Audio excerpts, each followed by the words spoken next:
우리 옆에 분하고 이렇게 인사하겠습니다. 주님 안에서 참 평화를 누리시기를 바랍니다. 주님 안에서 참 평화를 누리시기를 바랍니다. 아멘. 주님 안에 살아가는 사람은 참 평화를 누릴 수 있습니다. 왜냐하면 하나님께서 약속하셨기 때문입니다. 오늘 주님 안에 살아가는 것을 기쁨으로 여기시기를 바랍니다. 바리새인 또한 바리새파 사람들 하면 여러분 어떤 생각이 드십니까? 원래 바리새인, 바리새파 사람들은 아주 귀한 이름입니다. 구별된 자라는 뜻이 있어요. 그러니까 더러운 것과 구별된 사람들, 아주 좋은 의미죠. 그런데 마카베오 전쟁 이후로 이 가장 강력한 이 종교적인 당파가 바리새파 사람들이기도 합니다. 이 사람들은 이스라엘이 물려받은 이 율법 및 선조들의 전통을 존중하고 일상생활의 사소한 데에 이르기까지 이 율법의 말씀을 정확하게 지키려는 열정을 품고 있었습니다. 또한 바리새인들은 바리새인이 되려면 시험을 거칩니다. 시험 기간을 거친 뒤에 11조 및 정결 규정을 아주 엄격히 지키기로 약속하는 사람들을 자기들의 공동체에 받아들였습니다. 이들은 모세의 율법에 적힌 것뿐만 아니라 입으로 전해 내려온 장로들의 유전도 일상생활에서 지켜야 할 것으로 여겼습니다. 또한 바리새인들은 사두개인들과는 달리 하나님의 약속을 신뢰하여서 죽은 자들의 부활을 믿었던 사람들이 바리새인들입니다. 그런데 문제는 바리새인들의 신앙은 외식적인 신앙이었다는 거죠. 그래서 예수님은 바리새인들을 오늘 본문에서도 말씀하지만 외식하는 자, 즉 위선자다라고 책망을 하셨습니다. 사랑하는 교회 여러분, 우리의 신앙은 겉으로 보이는 외식하는 신앙이 아니라 위선적인 신앙이 아니라 진실한 신앙이 되어야 합니다. 바리새인들처럼 마음으로는 예수님을 멀리하면서도 겉으로는 예수님을 잘 믿고 따르는 것처럼 거짓 신앙의 삶을 살아가서는 안 됩니다. 여러분, 그 이름에 걸맞게 신앙생활을 해야 돼요. 바리새인들도 구별된 자라는 그 이름에 걸맞게 신앙생활을 해야 됐는데 그렇지 못했다는 거죠. 그들은 구별된 자라는 이름은 있었으나 삶은 구별되지 못하고 악을 행하는 더러운 모습으로 살아갔습니다. 그래서 예수님이 그들을 향해서 외식하는 자라고 책망하신 거죠. 바리새인들은 예수님의 가르침에 대해서 오늘 트집을 잡아서 예수님을 함정에 빠뜨리려고 하고 있습니다. 그들은 예수님을 올무에 걸리게 하려고 오늘 어떻게 합니까? 서로 상의까지 해요. 서로 의견을 나누는 거죠. 얼마나 그들의 모습이 겉과 속이 다른지를 잘 보여주는 말씀이죠.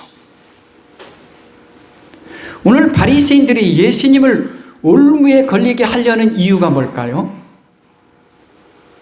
그 이유는 예수님께서 신성을 가지신 분이신데 그 예수님의 권위를 깎아내리려고 하고 있는 거예요. 왜냐하면 예수님에 의해서 그들이 어떻게 되었습니까? 자신들의 인기를 잃어버렸어요. 사람들이 예수님을 찾고 예수님이 인기를 얻으니까 어떻게 하면 예수님의 인기를 깎아내릴까? 예수님의 그 권위를 깎아내릴까 생각하고 있는 거죠. 더 나아가서 바리새인들은 예수님께서 메시아가 되심을 부정하기도 했습니다. 즉 예수님이 구원자이심을 부정했던 거죠. 그래서 오늘 바리새파 사람들의 제자들과 헤롯 당원들은 예수님을 함정에 빠뜨리려고 오늘 황제에게 세금을 바치는 것이 옳은지 예수님께 질문합니다. 오늘 가이사라는 것은 이름이기도 하지만 황제를 지칭할 때 가이사라고도 합니다. 케사르라고도 불리죠. 바리새파 사람들과 헤롯 당원들은 서로 적대적인 관계에 있었어요. 그냥 하나 될 수 없는 사람들입니다. 그런데 오늘 어떻게 합니까? 예수님을 올무에 걸리게 하는 일에는 서로 연합하고 있다는 사실이죠.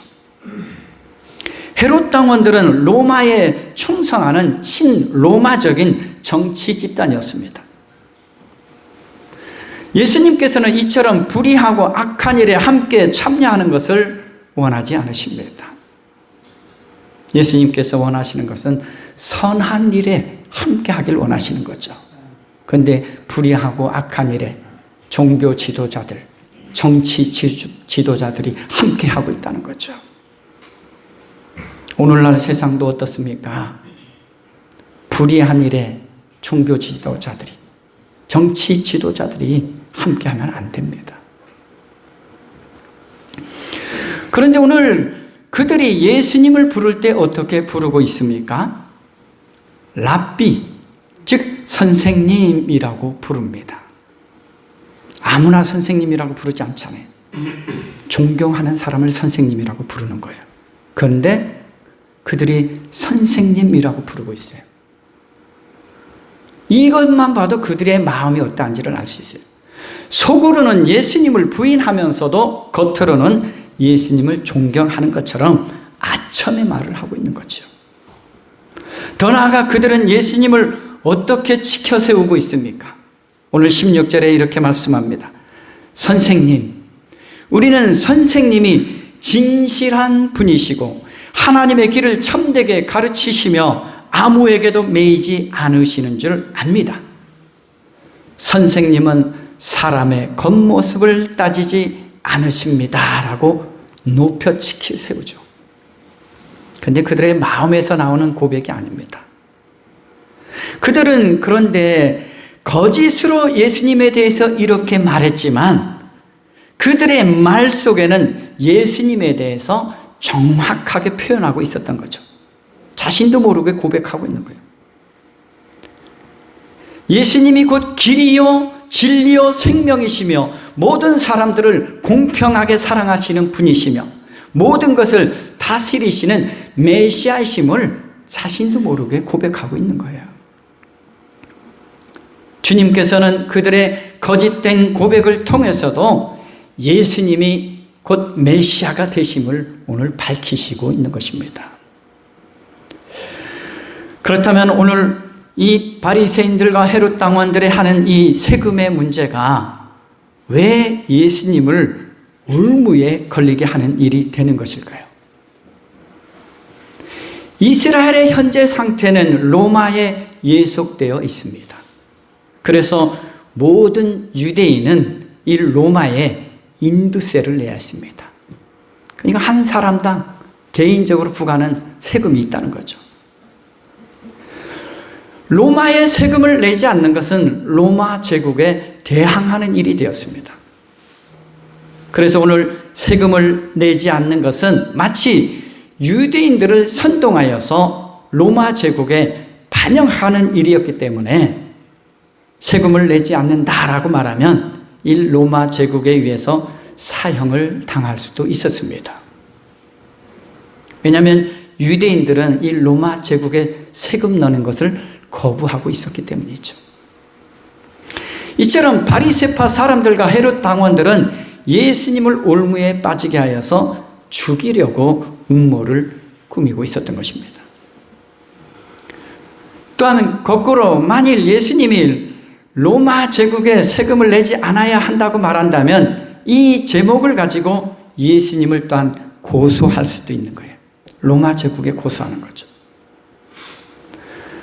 또한 만일 예수님께서 로마에 세금을 내야 한다고 말한다면 로마에 대한 반감을 가지고 있는 동족인 그 유대 사람들에게 미움을 받는 일이 되는 것이죠. 인기를 잃어버리는 거죠.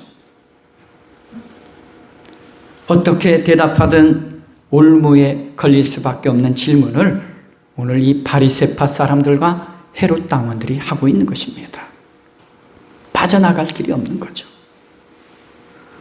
그런데 오늘 바리새파 사람들과 헤롯 당원들의 질문의 의도를 예수님께서 어떻게 하셨다라고 말씀합니까?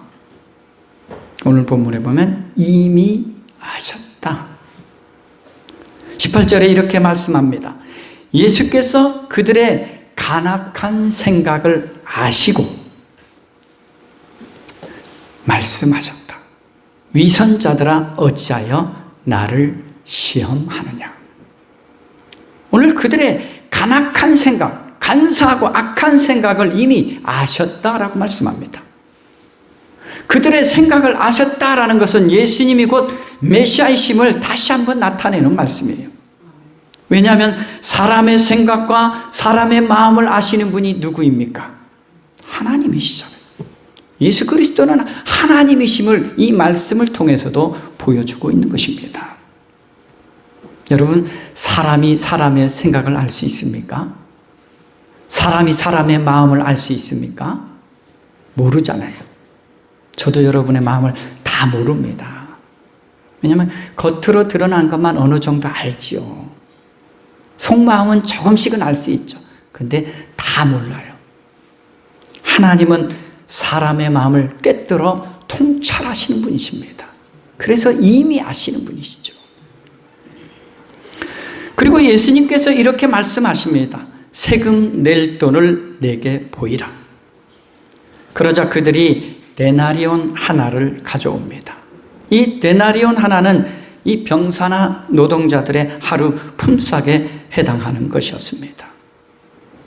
그리고 이 데나리온 속에는 황제의 형상이 새겨져 있어요. 그리고 황제라는 글이 써 있죠.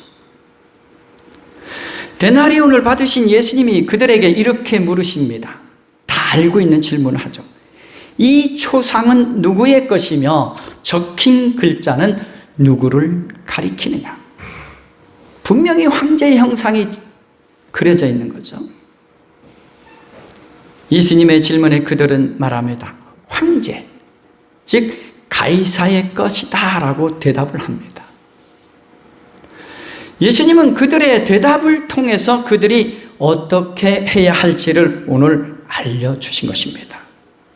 그들의 대답을 들으시고 예수님께서 이렇게 말씀하십니다. 그렇다면 황제의 것은 황제에게 돌려주고 하나님의 것은 하나님께 돌려드려라 라고 말씀합니다. 황제의 얼굴과 황제의 이름이 새겨진 것은 황제의 정부를 상징했습니다. 따라서 황제에게 속한 백성은 세금을 납부할 의무가 있다는 거죠. 즉 예수님께서 이 말씀을 하신 이유가 뭘까요? 예수님이 이 세상의 통치를 부정하신 것일까요? 예수님은 이 세상의 통치를 부정하지 않으셨습니다. 왜냐하면 이 이유를 잘 알아야 돼요. 이 세상의 통치자들도 만군의 주님이신 주님의 통치 아래 있기 때문이죠. 통치자들도 주님이 세우신다고 분명히 말씀하잖아요. 그리고 이 말씀을 한 이유는 인간은 세상과의 관계 속에서 살아간다는 것을 보여주는 거예요. 우리가 세상과 관계를 끊으면서 살아갈 수 있습니까? 우리는 모두가 세상 속에서 살아가잖아요. 그런데 중요한 것은 이 세상 모든 사람들이 주님의 다스림 안에 있다는 거죠. 그걸 잊어버리고 알지 못하고 살아갈 뿐입니다. 그러나 예수님께서 다시 이렇게 말씀하셨습니다. 하나님의 것은 하나님께 돌려드려라. 그런데 우리는 이것을 적용할 때 자꾸 이 예물과 관련시키려 해요. 이것은 그러한 의미를 넘어서는 말씀입니다. 이는 사람들이 세상과의 관계를 끊을 수 없는 것처럼 하나님과의 영적인 관계 없이 끊을 수 없다는 것을 오늘 보여주는 말씀이에요. 마치 우리는 세상에 속한 사람들로만 생각하잖아요. 근데 하나님과의 관계 속에 있는 것이 바로 우리 인간의 모습이라는 것을 잘 보여주는 말씀입니다. 그리스도인은 세상 속에서 살아가지만 하나님과의 관계 속에서 주님의 다스리심을 받는 구별된 모습으로 살아가야 한다는 것을 보여주는 거예요. 하나님의 것은 하나님께 돌려드려라 라는 말씀은 그리스도인은 그리스도인답게 주님의 다스림 안에서 주님의 통치를 받으며 살아가라는 말씀인 거예요. 바리새인들처럼 이름만 외적으로만 구별된 자라는 모습이 되어서는 안 된다는 말씀이죠. 세상의 통치자보다 더 높으신 주님의 다스리심 아래 살아가는 하나님 나라의 백성의 모습을 잃어버려서는 안 된다는 것을 오늘 하나님의 것은 하나님께 돌려드려라 이 말씀으로 우리에게 가르쳐주고 있는 것입니다. 세상의 법과 질서를 지키는 것이 그리스도인들에게 필요하지만 무엇보다 그리스도인은 항상 하나님의 뜻에 복종하는 삶을 살아야 한다는 말씀이죠. 세상의 질서를 어지럽히라는 게 아니에요. 세상의 법과 질서를 무너뜨리라는 말씀이 아니에요. 세상의 법과 질서도 지키되 우리가 누구에게 속한 사람인가를 깨달으라는 거죠. 하나님 나라의 백성임을 잊지 말라는 거죠. 한마디로 말하면 하나님 나라의 백성답게 하나님의 자녀답게 살아가라는 말씀입니다. 또 하나 더 중요한 의미는 세상의 법과 질서를 지키는 것만으로는 하나님 나라의 삶과 영원한 생명의 삶을 누릴 수 없다는 거예요. 여러분, 이 세상의 법과 질서를 다 지켰다고 해서 우리가 영원한 나라를 누릴 수 있습니까? 영원한 생명을 누릴 수 있습니까? 그럴 수 없다는 거예요. 이 세상의 통치와 통치자는 유한하다는 것을 또한 깨닫게 해주시는 말씀이죠. 하나님의 통치만이 우리가 영원하며 완전하며 참된 생명과 평화와 공의를 안겨준다는 것을 가르쳐주고 있습니다. 하나님의 통치 아래서 우리는 영원한 생명을 누릴 뿐만 아니라 하나님 나라의 가치를 가지고 살아갈 수 있다는 거죠. 왜냐하면 하나님 나라의 가치는 이 세상의 가치보다 우월하다는 것을 가르쳐주고 있는 거예요. 그리고 예수님은 하나님의 나라는 이 세상에 속한 황제에게 속한 것이 아님을 오늘 분명하게 보여주고 있습니다. 이 세상의 통치자들로 인해서 우리가 하나님 나라를 누릴 수 있는 게 아니라는 말씀이죠. 하나님 나라는 어떤 나라입니까? 주님께 속한 나라이며 주님께서 다스리시는 나라가 곧 하나님 나라임을 오늘 말씀하고 있다는 것이죠. 여러분, 하나님 나라의 삶을 누리려면 어떻게 해야 되겠습니까? 주님의 다스림 안에 주님을 나의 통치자요, 나의 주님으로 고백할 때 이 나라의 삶을 우리는 기쁨으로 누릴 수가 있는 것입니다. 또한 이 말씀은 그리스도인은 이 세상에서 없어질 나라에 매여 사는 인생이 아니라 영원한 나라인 하나님의 나라를 누리는 인생임을 계속해서 가르쳐주고 있는 것입니다. 여러분, 이 세상 나라가 완전한가 보았습니까? 나라는 계속 바뀌었어요. 지배하는 나라마다 그 이름이 계속 바뀌어왔잖아요. 사라져갔잖아요. 세상 나라는 사라져간다는 거예요. 그러나 하나님 나라는 영원하다는 거죠. 왜냐하면 하나님께서 영원하신 분이기 때문에 영원한 나라라는 말씀이죠. 로마의 황제가 다스리는 나라는 또한 어떤 나라였습니까? 거짓과 불의와 폭력과 악으로 가득한 나라였습니다. 로마가 이룬 평화가 어떤 평화죠? 힘으로 이룬 평화였잖아요. 군사력으로 이룬 평화였잖아요. 근데 그게 오래가지 않았잖아요. 로마도 멸망하고 세상 나라는 힘에 의해서 정복하면 또 다른 힘이 있는 나라에 의해서 또 정복당하고 그 나라는 사라져 간다는 것입니다. 그러나 주님께서 다스리시는 나라는 힘에 의한 나라가 아니에요. 진실과 의와 공의와 사랑과 평화가 넘치는 나라임을 오늘 말씀하고 있죠. 오늘 바리새인들이 거짓 신앙 고백했잖아요. 그 말씀 속에도 들어있는 거예요. 오늘 이 세상의 통치자들을 한번 생각해 보십시오. 어느 통치자가 완전하게 다스리고 완전한 나라를 만들고 있습니까? 모두가 자신이 통치하는 나라도 제대로 온전하게 하지 못합니다. 왜냐하면 인간의 통치는 한계가 있다는 것을 분명히 보여주고 있습니다. 불완전한 인간이 다스리는 나라가 완전할 수 없다는 거예요. 그래서 여러분, 세상의 통치자에게는 기대할 것이 없다는 말씀이죠. 이 세상의 통치자들에게는 소망이 없습니다. 하나님 나라를 이 땅 가운데 이루신 그 예수 그리스도 안에 소망이 있고 희망이 있는 것입니다. 모든 나라, 모든 민족이 주님의 다스리심 아래 있을 때 참 소망을 가지고 살아갈 수 있습니다. 사랑하는 여러분, 이 땅에 전쟁이 난무하고 있잖아요. 통치자의 잘못된 판단, 이기적인 생각 때문에 이 세상이 무너지고 있잖아요. 어느 통치자에게 여러분 소망이 있고 희망이 있습니까? 그러나 우리는 세상의 통치자들이 하나님 나라의 가치를 가지고 하나님의 뜻을 따라 다스리기를 위해서 어떻게 해야 합니까? 기도해야 합니다. 이 땅의 통치자들을 위해서 기도하라고 예수님께서 말씀하셨잖아요. 바른 가치관을 가지고 통치하도록 기도해야 한다는 거죠. 그들이 불의하고 악하게 통치하지 않도록 기도해야 합니다. 하나님 나라의 가치를 가지고 통치하도록 기도해야 한다는 거죠. 무엇보다 그리스도인들은 주님의 통치를 사모하는 삶이 있어야 합니다. 주님의 다스림 안에 살아가기를 힘쓰는 삶이 되야죠.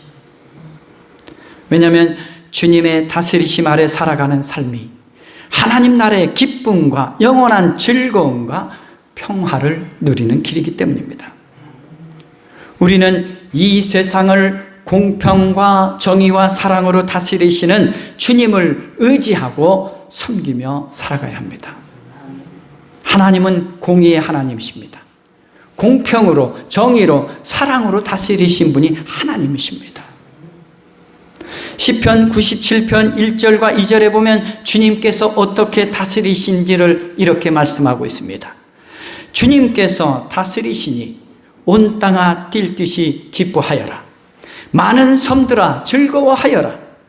구름과 흑암이 그를 둘러쌌다. 정의와 공평이 그 왕자의 기초이다. 정의로 다스린다는 거예요. 공평으로 다스린다는 거예요. 이 공평 속에는 사랑도 들어있죠. 주님은 그 보좌에서 정의와 공의와 공평을 따라 사랑으로 다스리시는 분이심을 말씀하고 있는 거죠.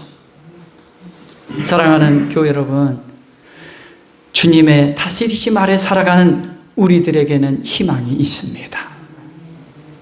이 민족과 온 세계가 주님의 다스림 아래 살아갈 때 희망이 있고 화평이 있습니다. 여러분, 열방을 위해서 기도해야 합니다. 전쟁 가운데 있는 나라, 이 나라들을 위해서도 기도해야 합니다. 어느 한 나라를 지지하는 게 아니라 그 모든 나라들이 화평케 되기를, 그들이 주님의 다스림 안에서 화평을 누리기를 위해서 기도해야 한다는 것입니다. 이념적으로 이 나라 저 나라 응원하지 말고 하나님 나라의 가치를 가지고 모든 나라를 위해서 우리는 기도해야 하는 것입니다. 주님의 다스리심을 떠나 사는 인생에게는 희망을 찾아볼 수 없습니다. 그리고 오늘 예수님께서 하나님의 것은 하나님께 돌려드려라 라는 말씀을 통해 우리에게 알려주시고자 하는 가장 중요한 것이 있습니다. 그것은 바로 예수님이 바로 하나님의 아들이시며 메시아이실 뿐만 아니라 하나님이시라는 사실을 오늘 말씀하려 하는 거예요. 예수님이 바로 만물을 지으시고 통치하시는 분이시라는 것을 말씀하고 있다는 거죠. 태초에 말씀이 계셨는데 그 말씀이 하나님과 함께 계셨다라고 말씀하죠. 그 말씀은 누구를 말씀하는 겁니까? 예수 그리스도를 말씀하는 거예요. 즉 예수 그리스도가 바로 하나님 되시고 통치자가 되신다는 거죠. 그러므로 모든 것이 주님께 속해 있기에 주님께 돌려드리는 것이 합당하다라는 말씀이죠. 모든 생명도 주님께 속해 있기에 우리의 생명도 주님께 드려야 한다는 거죠. 주님께 맡긴 인생이 되라는 거죠. 여러분, 주님께 맡길 때 참 평화를 누릴 수 있습니다. 로마서 11장 36절에도 이렇게 말씀합니다. 만물이 그에게서 나고 그로 말미암아 있고 그를 위하여 있습니다. 그에게 영광이 세세 있기를 빕니다. 아멘. 만물이 누구에게요? 이 그라는 분은 바로 예수 그리스도를 말씀하는 거죠. 만물이 예수 그리스도를 통해서 나왔고 예수 그리스도로 말미암아 존재하고 있다는 거죠. 그러므로 그 모든 것을 다스리는 분을 위해서 어떻게 해요? 우리가 있다는 거예요. 그를 위하여 있다. 세상 어떤 것도 주님에게서 오지 않은 것이 없기에 주님께로 돌려드리는 것이 합당하다라는 말씀이죠. 우리는 주님께 무엇을 드려야 합니까? 우리의 생명과 우리의 마음과 우리의 정성을, 우리의 진실한 믿음을 하나님께 드려야 한다는 거죠. 예수님은 십자가의 명패에 쓰인 대로 유대인의 왕으로만 오신 분이 아니라 모든 만물의 왕으로 오셔서 다스리시는 분이심을 알아야 합니다. 그리고 메시아로 오신 예수님은 하나님의 뜻을 따라 우리에게 하나님 나라와 생명을 주시기 위해서 죽으셨다는 사실입니다. 그렇지만 부활하셔서 세상 끝날까지 우리와 성령으로 함께하여 주시는 분이십니다. 여러분, 무엇이 형통입니까? 무엇이 복입니까? 하나님이 나와 함께 하시는 것이 형통이고 하나님이 내 인생과 동행해 주시는 것이 복이잖아요. 성경도 그렇게 말씀하고 있어요. 다른 게 복이 아닙니다. 하나님 안에서 살아갈 수 있는 것, 주님의 다스림 안에 살아갈 수 있는 것, 주님의 돌보심을 받는 인생으로 살아가는 것, 형통이고 복입니다. 무엇보다 만왕의 왕이신 주님의 다스리심 아래 살아가는 삶이 곧 복 있는 삶이요 가장 행복한 삶임을 말씀하고 있는 거죠. 사랑하는 교회 여러분, 오늘 우리는 다시 한번 생각해 보아야 합니다. 우리는 누구의 통치를 받고 살아가고 있는지 돌아봐야 합니다. 그리고 누구의 통치 아래 살아갈 것인지를 선택해야 합니다. 주님의 통치를 받는 하나님 나라의 삶을 사시겠습니까? 아니면 세상 통치를 받는 삶을 사시겠습니까? 우리가 선택한 통치자가 누구냐에 따라 우리는 생명을 누릴 수도 있고 멸망을 당할 수도 있습니다. 완전하신 주님의 완전하신 통치가 우리에게 참 생명과 참 소망을 안겨다 준다는 것을 믿으시기를 바랍니다. 그래서 주님의 통치 아래서 하나님 나라를 누리십시오. 그 주님의 다스리심 아래서 평화를 누리십시오. 그 주님 안에서 기쁨과 소망을 가지고 날마다 살아가시기를 주님의 이름으로 기원합니다. 기도하겠습니다. 자비하신 하나님, 오늘도 저희들이 주님의 통치 아래 살아가는 기쁨과 평화와 사랑을 누리는 인생이 되게 하여 주신 것 감사드립니다. 이 세상에 전쟁과 기근과 홍수와 질병과 갖은 아픔들이 쏟아져 나오는 이때에 주님의 다스림 안에 서게 하여 주시옵소서. 주님 안에서 화평을 누리게 하여 주시옵소서. 감사드리며 예수 그리스도 이름으로 기도드립니다. 아멘.